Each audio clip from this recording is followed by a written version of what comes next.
Hello, my friends. Thanks for joining me for another round of Ask a Life Coach. Let's see what you have asked.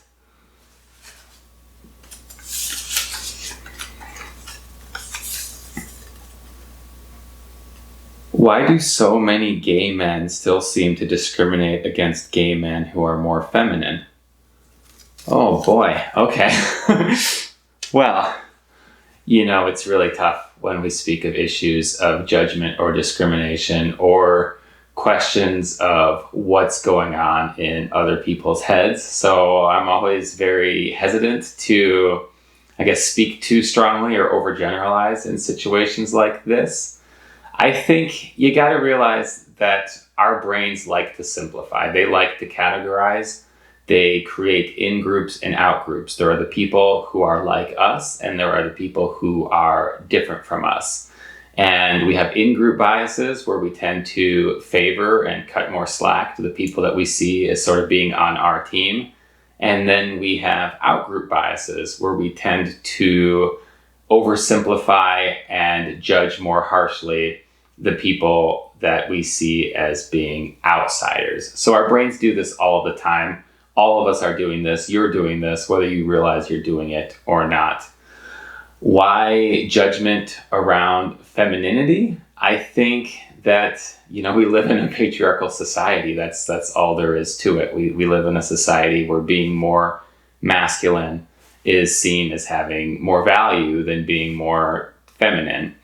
And, the easiest way to realize this is to look at the ways that we insult men. Oftentimes, many of those insults are comparing them to a woman, which is absolutely absurd. This touches on all kinds of areas. Fashion is one of them.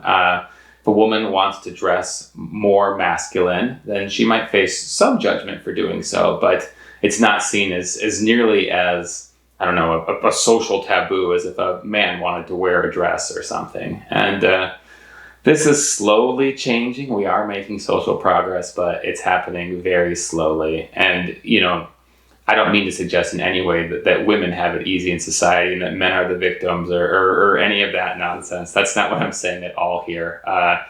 These labels, these expectations, these gender boxes, they harm everybody. And yeah, they may harm men who want to present or behave more femininely. Again, these labels are arbitrary. What does it even mean to be more feminine?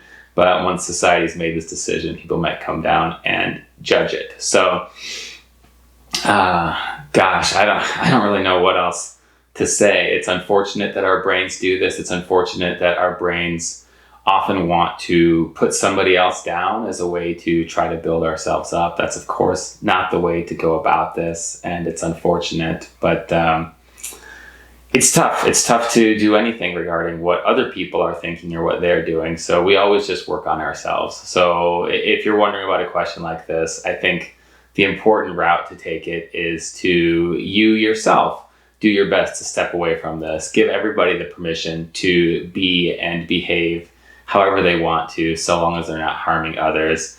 Be that supportive ally, and then we can slowly change the world by changing ourselves. I appreciate the question, and if this comes from personal experience, I'm very sorry to hear it. It's just really unfortunate that people can be so cruel and judgmental. But I invite all of you out there to keep being your best authentic selves. It is worth it in the end, and I know you'll continue to find people who accept you just the way you are. So thanks for the question. Thanks for tuning in, and I'll look forward to seeing you back here in the next one.